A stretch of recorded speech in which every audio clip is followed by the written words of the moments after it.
स्वागत है सभी का। क्या हमने पढ़ा, ये जो चैप्टर हम पढ़ रहे हैं फिजिकल एजुकेशन में, इस चैप्टर का नाम है फिजियोलॉजी एंड स्पोर्ट्स इंजरीज। मतलब किस प्रकार से हमारा शरीर काम कर रहा है, शरीर के अंग काम कर रहे हैं और व्यायाम का क्या प्रभाव पड़ता है शरीर के अंगों के काम करने पर, और कैसे स्पोर्ट्स इंजरीज होती हैं, ये हमें पढ़ना है अभी आगे हमें। तो हमने जो पढ़ा अभी तक, हमने पढ़ा कि व्यायाम का हृदय पर यानी कि सर्कुलेटरी कार्डियो सिस्टम पर क्या प्रभाव पड़ता है, और हमने पढ़ा कि व्यायाम का फेफड़ों पर यानी कि रेस्पिरेटरी सिस्टम पर क्या प्रभाव पड़ता है। इसके बाद हमें क्या पढ़ना था आगे,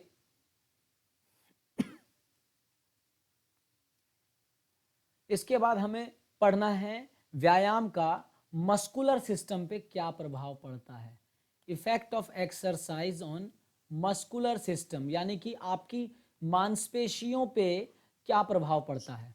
तो देखिए, हाँ, मैंने हमेशा आपको बताया कि व्यायाम का दो तरीके का प्रभाव होता है, शॉर्ट टर्म और लॉन्ग टर्म।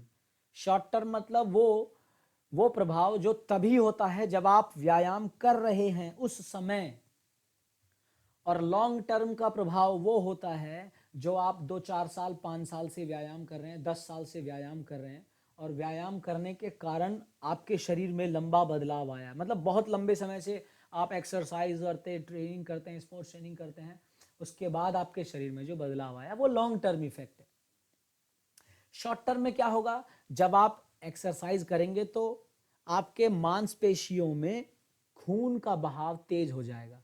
मैंने बताया था कि जब हम एक्सरसाइज करते हैं तो अंदरूनी अंगों से यानी कि आपके लीवर से, पैनक्रियाज से, आपके पेट से, स्मॉल इंटेस्टाइन, लार्ज इंटेस्टाइन वगैरह से खून का सप्लाई कम हो जाता है और मसल्स में सप्लाई ज़्यादा होने लगता है, क्योंकि मसल्स को ज़्यादा ज़रूरत होती है। खून का काम, एक बहुत बड़ा काम है तापमान मेंटेन करना, क्योंकि खून के अंदर पानी होता है और वो पानी जब पूरे शरीर में फ्लो करता है तो वो तापमान मेंटेन करता है। अगर और ज़्यादा गर्मी है तो वो पानी छिद्रों से बाहर निकलता है पसीने के रूप में, पसीना सूखता है तो तापमान कम होता है, तो तापमान कम करने का भी काम करता है, इसीलिए मांसपेशियों में ब्लड का सप्लाई तेज हो जाता है। शॉर्ट टर्म बता रहा हूं मैं, मांसपेशियों का तापमान बढ़ जाता है, टेम्परेचर बढ़ने लगता है, मांसपेशी आपकी फ्लेक्सिबल हो जाएगी, फ्लेक्सिबल लचकता बढ़ जाएगी मांसपेशियों की, मांसपेशियों में लैक्टिक एसिड जमा होने लगेगा। लैक्टिक एसिड क्या है, लैक्टिक एसिड एक बाय प्रोडक्ट है, बाय प्रोडक्ट मतलब एक एंड प्रोडक्ट है। जब हम ज्यादा मेहनत करते हैं तो एक सर जैसे पसीना। हाँ, पसीना तो बाहर निकल रहा है, वेस्ट प्रोडक्ट, ऐसे ही लैक्टिक एसिड है। जब हम मेहनत करते हैं तो फैक्ट्री चल रही है तो फैक्ट्री का एक वेस्ट होता है लैक्टिक एसिड। जब लैक्टिक एसिड ज़्यादा जमा होने लगता है शरीर में, ज़्यादा जमा हो जाता है तो जो हमारा ब्रेन सूचना भेज रहा होता है उस सूचना में बाधा पड़ जाती है और हमें थकान महसूस होने लगती है, और एक ऐसा टाइम आता है जब हमारा शरीर कहता है कि नहीं, अब नहीं। तो ये लैक्टिक एसिड के कारण होता है। और माइक्रो टीयर्स होते हैं, मतलब छोटी छोटी दरारें पैदा होती हैं मांसपेशी में। मैं आपको पहले भी समझा चुका हूं कि पिछली क्लास में मैंने आपको समझाया था कि जिम जाने से शरीर नहीं बनता। जब हम जिम जाते हैं या जब हम ट्रेनिंग करने जाते हैं तो हमारी मांसपेशी टूटती है, 100, 200, 500, 1000 जो भी है टूटती है, और जब वो मांसपेशी टूटती है तो फिर हम रेस्ट करते हैं, खुराक लेते हैं, प्रोटीन, विटामिन, मिनरल्स वगैरह, उससे उन जो मांसपेशी टूटी है उसकी जगह भरपाई होती है और नए मांसपेशियों का निर्माण होता है। तो सर रिपेयरिंग होती है ना। हाँ, रिपेयरिंग, रिपेयरिंग का मतलब ये नहीं है टूटी हुई ठीक नहीं, मतलब जो, मतलब सर जी हाँ, मतलब अपनी नई बॉडी को थोड़ा नई बनती है वहां पर नए। जो मसल बर्न होते हैं उसको प्रोटीन नए मसल में बनाता है। हाँ उसे नया मसल गेन करने के लिए। हाँ गेन करने के लिए। हाँ, मसल बर्न नहीं होता, मसल टूटती है, मसल टूटती है, और जो फाइबर्स या सेल्स डिस्ट्रॉय होते हैं, टूटती है, उसकी भरपाई करने के लिए भरपाई शरीर, को हाँ, नया बनाता है। और मान लो आपने 1000 मसल्स तोड़ी हैं, तो मतलब 1000 फाइबर्स तोड़े हैं आपने, मसल नहीं कहेंगे, 1000 फाइबर, 1000 के हिसाब से डाइट लेनी पड़ेगी। 1000 के हिसाब से नहीं, ज्यादा, ऊपर ही ताकि ऊपर ही आप ना सर, तब भी क्योंकि ताकि आप बॉडी में फिर ज़्यादा खुराक लेनी पड़ती है ताकि 1000 जो टूटी हैं उसकी जगह 1100 1200 नए मांसपेशियों का निर्माण हो। तो यही तो होता है। आज आपने तोड़ा, खुराक ली, थोड़ा बढ़ा, थोड़ी मतलब 10 20 50 नए मांसपेशियों का निर्माण हुआ, तो आपकी ताकत पहले से ज़्यादा है। आप और मेहनत करोगे, उनको भी तोड़ोगे, फिर और खुराक लोगे तो और 10 20 50 नए का निर्माण होगा। और यही प्रक्रिया 10 दिन 20 दिन महीना दिन 6 महीना चलते चलते वो थोड़ा थोड़ा थोड़ा थोड़ा थोड़ा थोड़ा होते होते साइज बढ़ता है। बल्क होने लगेगी सर। हाँ, साइज, बल्क नहीं। बल्क तो तब होता है जब आप चर्बी चढ़ाते हो। लीन होती है, लीन, साइज चढ़ता है। जब साइज चढ़ता है, उसे चढ़ाने के लिए क्या करना पड़ता है? यही तो बताए तो सही, तोड़ो और खुराक लो।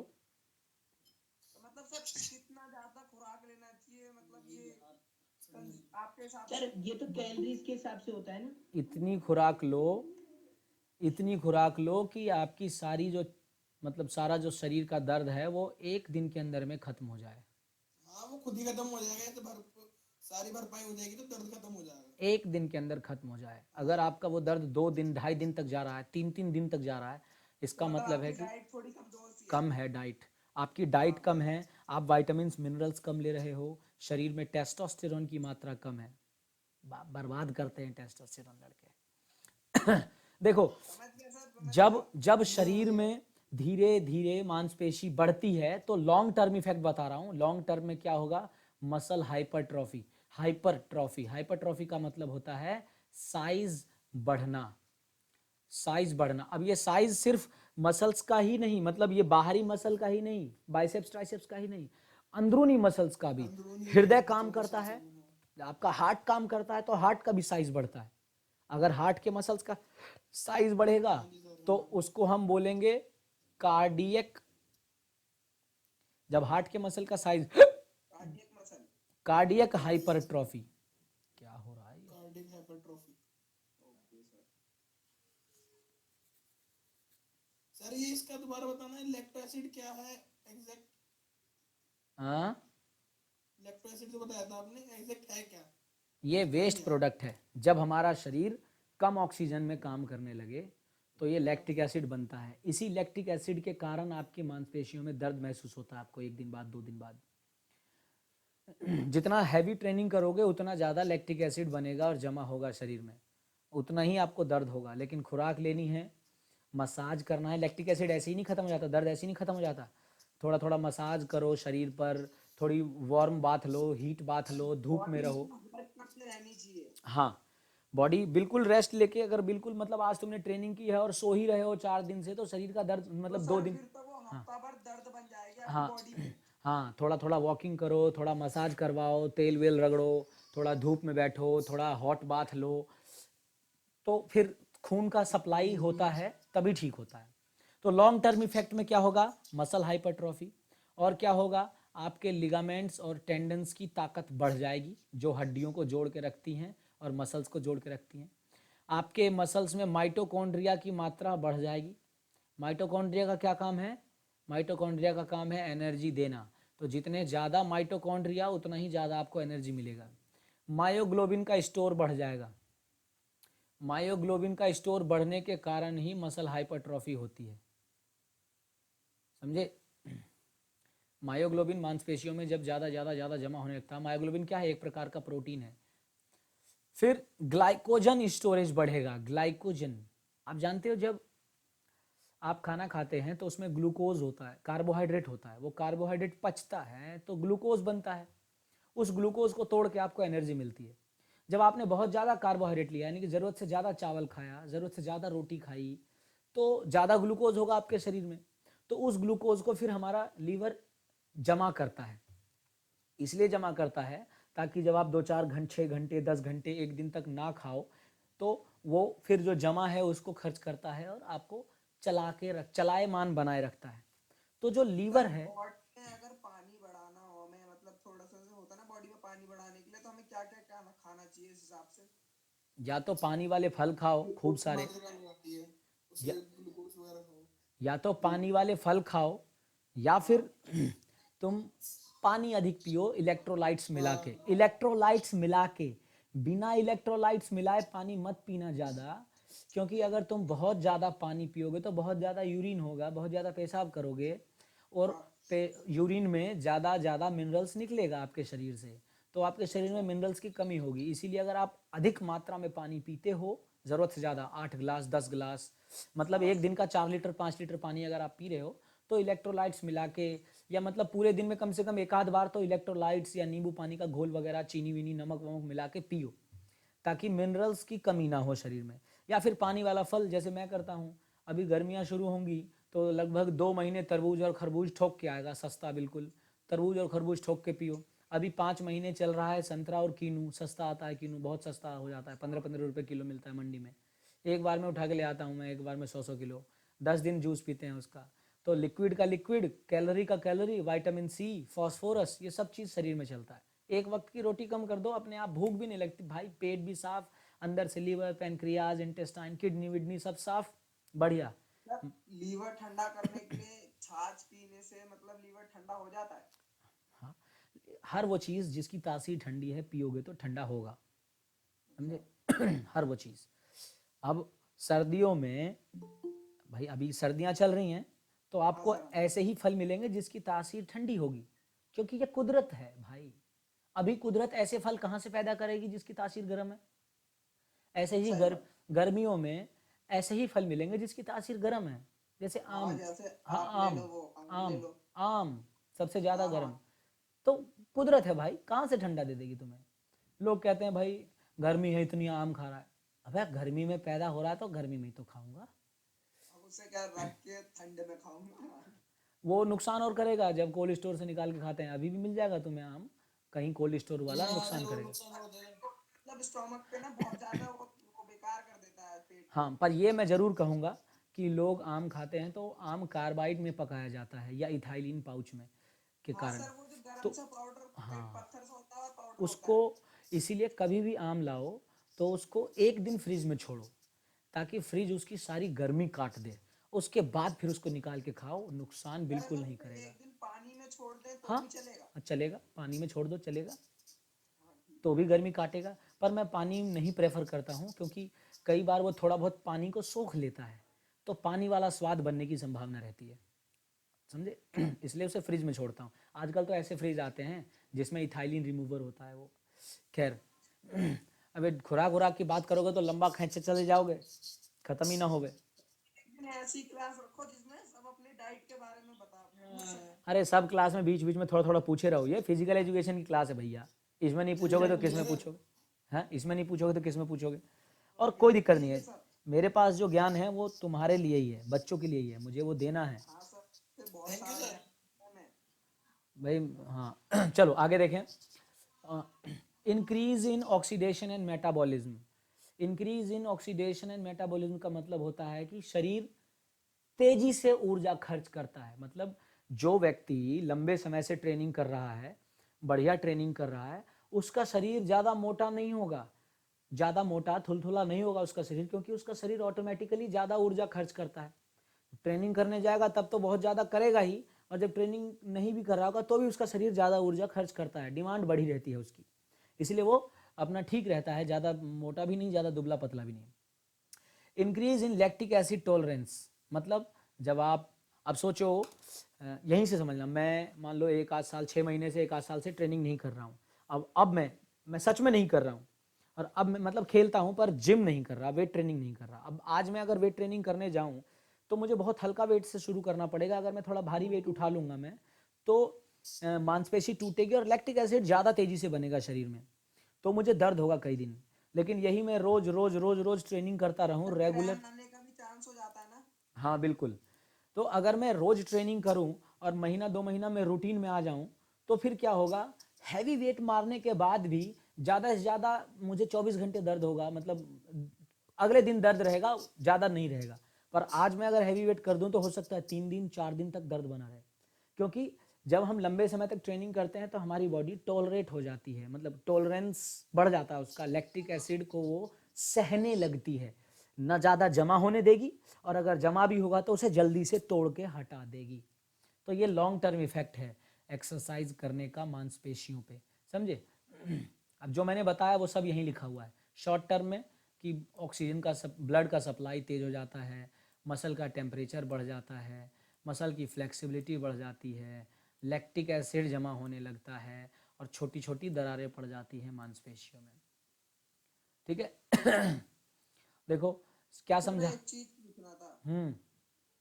सर, जैसे मैंने किसी किसी की बॉडी पे देखे हैं, जैसे कि शोल्डर्स के पास में वो मतलब कट से आ जाते हैं। कट्स या दरार, हाँ वही सर, दरार से मतलब दो कारणों से, मैंने पहले भी क्लास में बताया है ये, दो कारणों से। पहला कारण है, अगर आप ज़्यादा वेट गेनर ले करके अपने आप को बहुत तेज़ी से मोटा करोगे तो वो फटेगी चमड़ी। ठीक है ना अच्छा। भाई, बहुत तेज़ी से मोटा करोगे और उसके बाद फिर भाई गेनर कंटिन्यू तो तुम चला नहीं सकते कई कई महीनों तक, नहीं, दाने निकलने लगते हैं और बहुत ज़्यादा मोटे होने लोगों को नुकसान करेगा, लीवर को डैमेज करता है।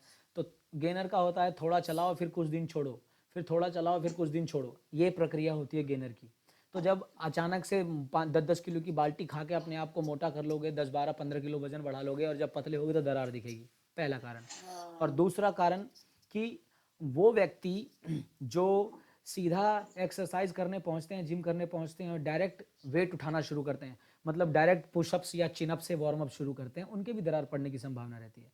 क्योंकि सर पहले में जाके थोड़ा सा मतलब पहले वार्म वार्म अप अप करो, या तो आप, कर ले हाँ, बॉडी या को। तो आधा पौना किलोमीटर दूर है अगर आपका जिम तो दौड़ते हुए जाओ, ताकि शरीर पूरा गर्म हो जाए, ताकि फ्लेक्सिबल हो जाए मसल्स, और फिर जब एक्सरसाइज करो तो ये नुकसान होने की संभावना ना रहे। ठीक है। और सर जैसे हम कुछ भी फिटनेस वर्क करेंगे हम्म शॉर्ट टाइम में मान लो, है ना, हम्म तो लैक्टिक एसिड बनेगा यानी दर्द होगा। हम्म यही तो है इसका मतलब, हाँ। है ना। तो हम्म सर लैक्टिक एसिड बनना अच्छा है बेकार है? बेकार है। लैक्टिक एसिड, पहली बात, सबसे पहली बात, लैक्टिक एसिड बनेगा ही बनेगा, तुम उसे रोक ही नहीं सकते। हाँ बनेगा ही बनेगा, वो तो सिंपल बात है, हाँ, वही वही मैं लेकिन सोच रहा हूँ सर। अच्छा तब है जब लैक्टिक एसिड बने और जल्दी से जल्दी हट जाए, क्योंकि जब तक हाँ लैक्टिक एसिड हटेगा नहीं खून से और मांसपेशियों से, तब तक दर्द रहेगा। देखो, खून का जो लैक्टिक एसिड है, जो आपके मान लो आपको मैंने 5 किलोमीटर की दौड़ करवा दी तगड़े तरीके से, या 100 मीटर की या 200 मीटर की करवा दी, तो खून में जो लैक्टिक एसिड बन जाएगा, जब तक खून का लैक्टिक एसिड खत्म नहीं होगा आपकी सांसें तेज रहेंगी।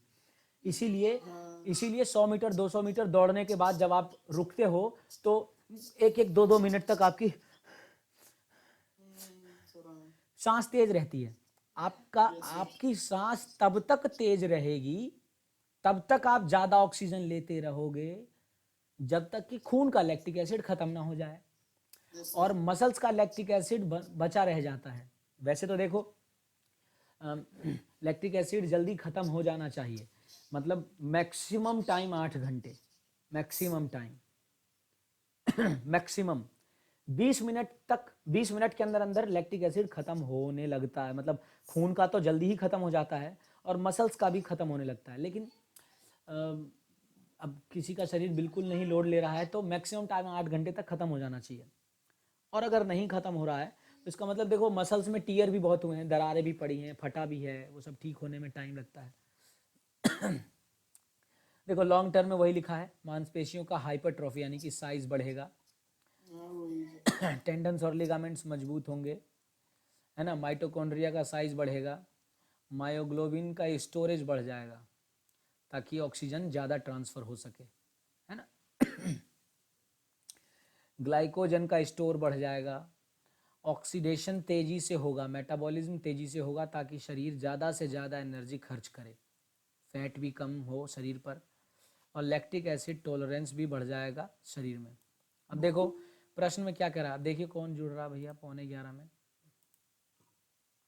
क्या कह रहा है question, which is not a long term effect of exercise on muscular system, इनमें से कौन सा लॉन्ग टर्म एक्सरसाइज नहीं है?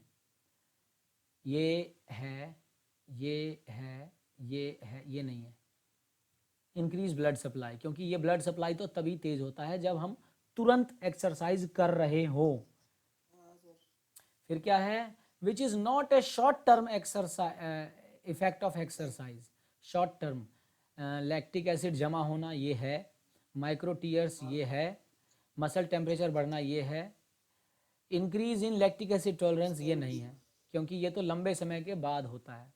अब क्या है, physical activity helps to increase, physical activity क्या बढ़ाने में मदद करती है, लीवर का साइज नहीं, ब्रेन का साइज नहीं, हड्डियों का साइज नहीं, मसल का size. Increase in glycogen stored in muscle is an effect of, मतलब मांसपेशियों में ग्लाइकोजन स्टोर होना किसका प्रभाव है? सर ग्लाइकोजन है क्या, ये बताना एक बार। ग्लूकोज को बदल के इकट्ठा करने का जो तरीका है वो यही है, मतलब ग्लूकोज को ग्लाइकोजन के रूप में बदलते हैं और तब इकट्ठा करते हैं। तो हाँ, ग्लूकोज को मतलब उसको चेंज फॉर्म में करके, हाँ, ग्लूकोज नहीं जमा होता हमारे शरीर में। आपके शरीर में अगर ग्लूकोज रहेगा ना तो किडनी उसे बाहर फेंक देगी यूरिन में, इसीलिए लीवर उसको ग्लाइकोजन में बदल जो हमारे शरीर के अंदर होता है वो ग्लाइकोजन होता है। ग्लाइकोजन जमा रहता है, जब जरूरत होती है फिर ग्लाइकोजन को तुरंत ग्लूकोज में बदलते हैं और उसे तोड़ के खर्च करते हैं, जैसे डॉलर भैया।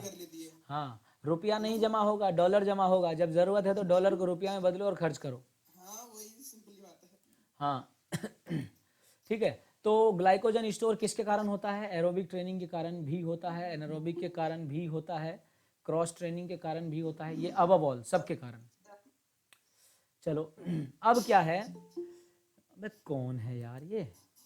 सर ये एरोबिक और एरोबिक ट्रेनिंग क्या है? एरोबिक ट्रेनिंग मतलब लॉन्ग टाइम की ट्रेनिंग, लंबा साइकिलिंग। नमस्ते। वाले बंदे होते हैं उन्हें लॉन्ग टाइम का ही हो गया। नहीं, जिम वाले एरोबिक में नहीं आते, जिम वाले एनारोबिक में आते हैं।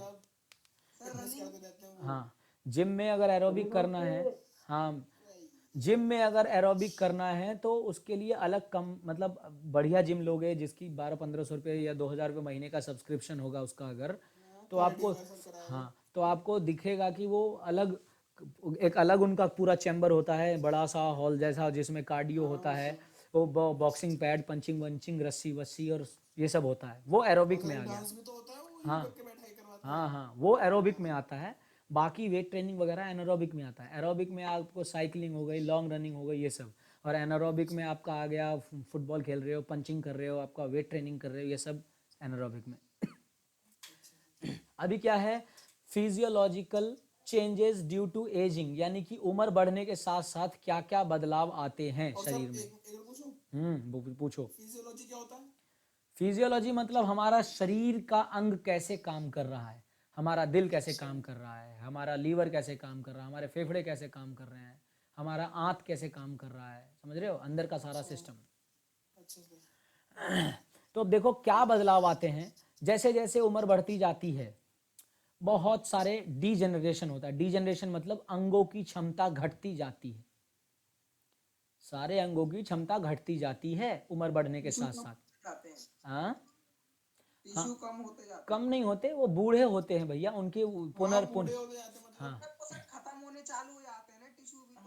खत्म हाँ, ये लार्जली डिटरमाइंड बाय जेनेटिक्स। ये किसके कारण होता है? जेनेटिक्स मतलब आपको अपने पूर्वजों से क्या मिला वो, और कैसे माहौल में, एनवायरनमेंट में रहते हो, कैसी डाइट लेते हो, कितनी एक्सरसाइज करते हो, कितने बार, मतलब बीमारी का क्या है सोर्स, बार बार बीमार तो नहीं पड़ते, आसपास कितना पॉल्यूटेंट्स है, धूल धुआं धक्कड़, किस चीज़ में रहते हो आप, ये सभी कारण हैं जिसके कारण शरीर कमज़ोर होता है और नुकसान होता है शरीर में। क्या क्या नुकसान देख, हाँ लेट हो गया जुड़ने में। जुड़ने का फायदा तभी है जब जो पढ़ाऊं उसे याद रखो, ठीक है ना? मैंने मैसेज किया था, आप बोल रहे कि होगा ही नहीं, तो फिर मैं खाना खाने बैठ गया, फिर उठा तो देख रहा हूँ 10:30 बज गए। बा आधे घंटे में तो 56 भोग खा लेते हैं लोग। टीवी देखने लगा था, 56 से ज्यादा था, बात सही है, ठीक है चलो। भाई मैंने भी नहीं खाया भाई, मैंने भी नहीं खाया। चलो 12 बजे के बाद देखता हूँ खाने का, अगर हुआ। हाँ, अब देखो क्या क्या होता है मतलब किस किस चीज़ों में बदलाव आता है, ये देखो। देखो, मांसपेशी की ताकत उम्र बढ़ने के साथ कम हो जाएगी, सब कुछ कम होगा भैया, ज़्यादा कुछ नहीं होगा। बॉडी कंपोजिशन कम होगा, आपके शरीर में लीन मास कम होगा, धीरे धीरे मोटापा आने लगता है। कुछ होके नहीं भी आता, पर बॉडी कंपोजिशन वैसे भी खराब ही होता है। पल्मोनरी फंक्शन मतलब फेफड़ों की जो क्षमता है वो कम होने लगती है। आपकी जो ग्रंथियां हैं जो हार्मोन्स बनाते हैं वो कम होने लगते हैं, चाहे वो ग्रोथ हार्मोन हो, चाहे वो थायराइड का हार्मोन हो, चाहे वो सेक्स का हार्मोन हो, कुछ भी। बोन मास यानी कि हड्डियां भी कमजोर होने लगती हैं। कार्डियोवास्कुलर फंक्शन यानी कि हृदय भी कमजोर होने लगता है। और न्यूरल फंक्शन मतलब दिमागों की जो तंत्रिकाएं हैं वो भी कमजोर होने लगती हैं। देखते हो, अब जैसे मेरे नाना जी की उम्र 85 के आसपास हो रखी है, तो इस उम्र में क्या है, भूलने लगे हैं वो भाई। याद बहुत, एक तो दिखाई कम देता है, सुनाई भी कम देता है, आप भी इन चीज़ों से वाकिफ हो गए, भूलने लगते हैं। तो ये सभी क्या है, उम्र बढ़ने के साथ साथ इन चीज़ों में बदलाव आते हैं और ये चीज़ें कमज़ोर ही होती हैं। लेकिन लेकिन लेकिन जो रेगुलर एक्सरसाइज में है, अच्छी खुराक में है, मस्त माहौल में रहता है, वो जल्दी बूढ़े नहीं होते। जो दिल्ली में रह रहे हैं या प्रदूषण में, दिल्ली नोएडा आसपास या फिर मुंबई में या फिर ऐसी शहरों में जहां प्रदूषण ज़्यादा है, वो 60 की उम्र तक आते आते हड्डियां कमज़ोर घिस गई हैं, जॉइंट घिस गए हैं, तरह तरह की बीमारियां। लेकिन वही जो पहाड़ों पर उत्तराखंड में वहाँ ऊपर रह रहे हैं, बिल्कुल ऊपर, उनका क्या है, देखो वो 70-70, 80-80, 90-90 की उम्र तक वो इतने बेकार नहीं होते, 90-90 की उम्र तक बढ़िया चलते हैं। सर गांव का एरिया भी तो सही है ना? गांव का सही है, पर अब यहाँ भी, पौधे होते हैं। हाँ यहाँ भी गांव उतना बढ़िया बचा नहीं है। सपोज करो बिहार के गांव की बात करूं मैं, क्या है, डीजल की गाड़ियां चल रही हैं, डीजल के ऑटो, डीजल के टेम्पो चल रहे हैं, धैल धुआं ही धुआं, कंस्ट्रक्शन है, धूल है, धूल भी कम नुकसान थोड़ी करता है। सर दिवाली मना रहे हैं धुआं में। मिल्खा सिंह को देखो, अभी अभी जब मतलब क्या, उनकी जो डेथ हुई 95, 98 की उम्र तक भी वो रोज जो है सो 5 किलोमीटर 8 किलोमीटर की रनिंग कर रहे थे, मस्त एकदम बेहतरीन, क्योंकि पूरा जीवन डाइट और ट्रेनिंग को दिया।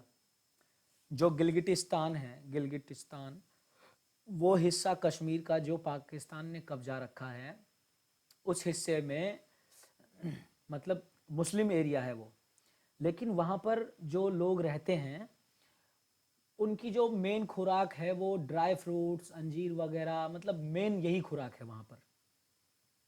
ज़्यादा नॉनवेज को फोकस नहीं है उनका। वो होता है, फल है भैया एक तरीके का। मैं हाँ, तो वहाँ उस एरिया में कोई ऐसा नहीं कि बहुत ज़्यादा मीट वगैरह या कुछ ऐसा नहीं, ड्राई फ्रूट्स और फ्रूट्स वगैरह उनकी मेन खुराक है। शोध कहता है, पढ़ लेना नेट पे, शोध कहता है कि वहाँ के 60 की उम्र की जो औरतें हैं वो यहाँ के मतलब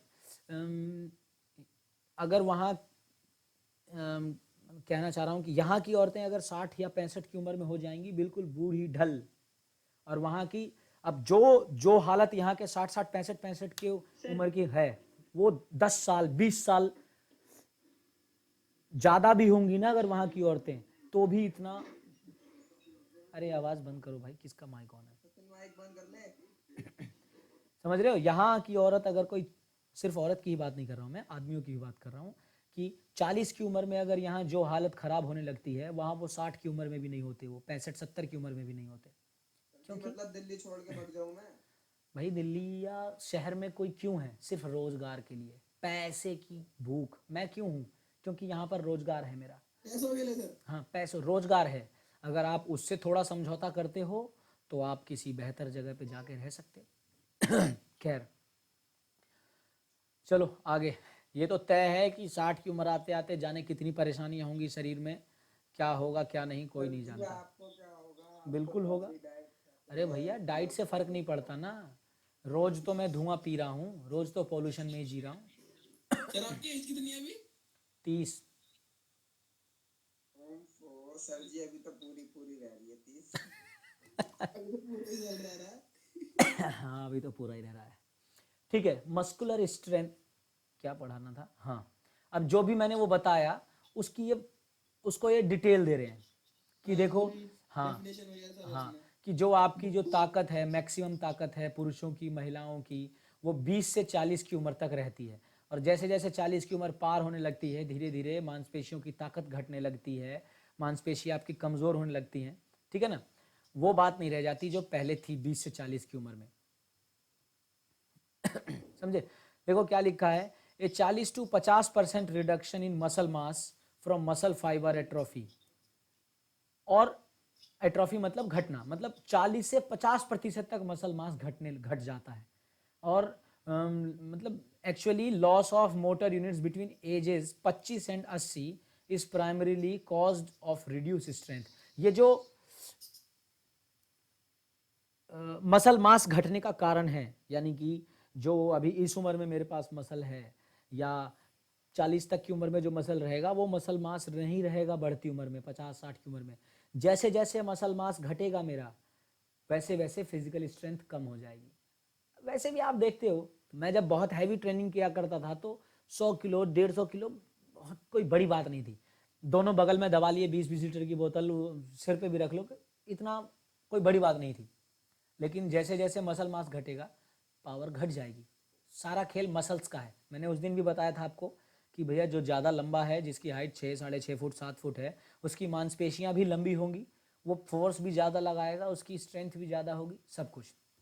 यहाँ भी वही लिखा है कि जैसे जैसे उम्र बढ़ती है लगभग बहुत ज्यादा टाइम लगेगा ना। हाँ क्या उसे अपनी बॉडी बनाने में थोड़ा टाइम लगेगा ना, क्योंकि उसकी जो मांसपेशियां हैं वो बड़ी बड़ी होगी। नहीं, टाइम क्यों लगेगा, वो उसी हुसार है। सुनो, उसकी जो नहीं नहीं नहीं नहीं, वो मसल और खुराक मसल ज़्यादा बड़ी लगेगी, होगी बस। खुराक ज़्यादा लगेगी बस, खुराक ज्यादा लगेगी। बस टाइम ज़्यादा नहीं लगेगा। वो भाई वजन वजन ज़्यादा उठाएगा। सर मेरे को एक चीज पूछना, हाँ सर जैसे कि हर कोई ट्रेनर जो होते हैं जिनके, वो कभी सबको कहते हैं गेनर और प्रोटीन प्रोवाइड करते हैं, उससे सर ठीक रहता है कि नहीं रहता? डिपेंड करता है, आपको देखना है, स्टेरॉइड वाला प्रोटीन तो नहीं, नॉर्मल प्रोटीन होना चाहिए। गेनर तो उसके लिए जो बहुत पतला है, और गेनर का भी नियम होता है, जिम वाले को तो पैसा कमाना है, गेनर का नियम होता है, वो बस देते रहते हैं। गेनर लो, कोई बुरी बात नहीं है, स्टेरॉइड नहीं होना चाहिए। गेनर का नियम होता है, अगर आप उसको 1 से 2 महीना लेते हो, मान लो रोज रोज तुम एक स्कूप सुबह एक स्कूप शाम ले रहे हो, और 1 महीना चला दिया आपने, तो अब अगले 1 महीने सिर्फ 1 स्कूप 1 टाइम, फिर अगले 15 दिन या महीना दिन छोड़ दो, थोड़ी आवाज कट गई थी, दोबारा बता देना। समझे?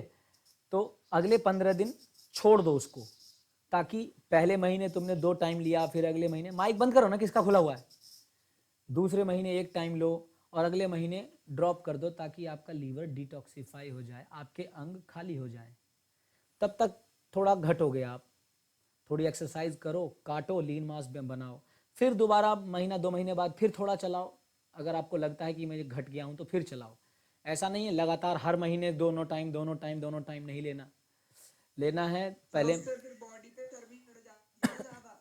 हाँ तो फिर छोड़ो ना, गैप दो उसको महीना 2 महीने का, और उसके बाद फिर जब आप मैं घट, सर बता रहा हूँ, जैसे होते हैं ना कुछ लोग जो मतलब डेली टू डेली लेते हैं, 4-5 महीने खा लिया, उनकी बॉडी मतलब बहुत ज्यादा फैटी हो जाती है। 4-5 महीने कभी नहीं खाना चाहिए, बहुत नुकसान कर सकता है।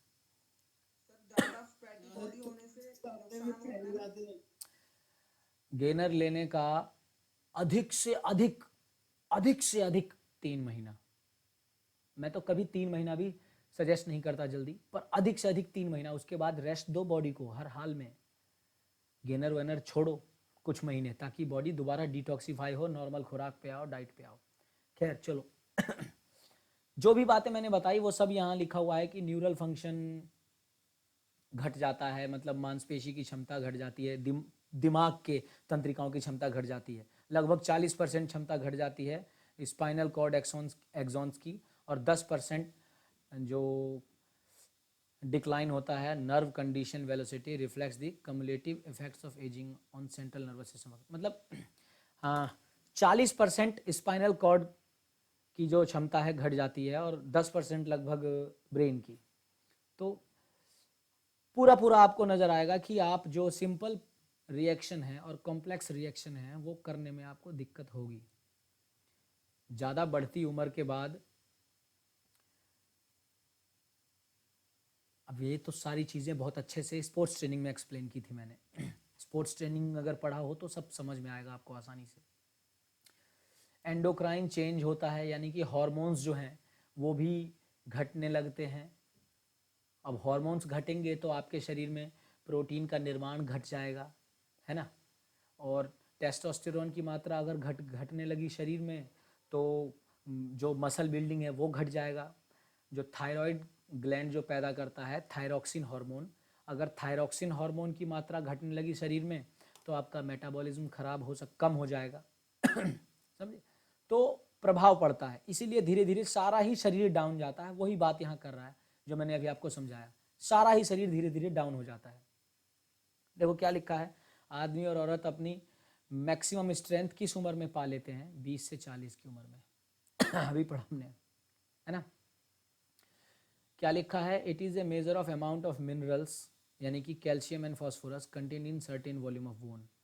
मतलब हड्डियों में कैल्शियम और फॉस्फोरस की मात्रा का माप क्या है? बोन का बॉडी कंपोजिशन नहीं, बोन मास। हाँ, बोन मास का मतलब समझ रहे हो? बोलो, बोन मास समझते हो? हेलो, हाँ सर समझते हैं। बोन मास का मतलब होता है कि आपकी हड्डियों में कितनी जान बची हुई है, कितना कैल्शियम और फॉस्फोरस उसमें है अभी। तो जितना अधिक कैल्शियम और फॉस्फोरस उसमें होगा उतनी ही ज़्यादा हड्डियों में जान होगी, मजबूत होंगी हड्डियाँ। क्या कह रहा है? Chemical substance synthesised by specific host gland, मतलब ग्रंथियों द्वारा जो केमिकल पदार्थ बनता है और हमारे खून में छोड़ा जाता है उसे हम क्या कहते हैं? उसे हार्मोन्स कहते हैं। क्या कहते हैं? हार्मोन्स। फिर क्या है? It is a disease in which bone weakening, मतलब वो बीमारी जिसमें हड्डी कमज़ोर हो जाती है और उसके टूटने की जो संभावना है वो ज़्यादा बढ़ जाती है, वो होता है ऑस्टियोप्रोसिस। महिलाओं में 35 की उम्र के बाद ही धीरे धीरे हड्डियां कमज़ोर होने लगती हैं, ऑस्टियोप्रोसिस की संभावना बढ़ जाती है। Increase in size of body part, मतलब शरीर के साइज, मतलब बॉडी के पार्ट्स का बढ़ना, सेल का, ऑर्गन्स का, टिश्यू का, इन सब का बढ़ना क्या कहलाता है?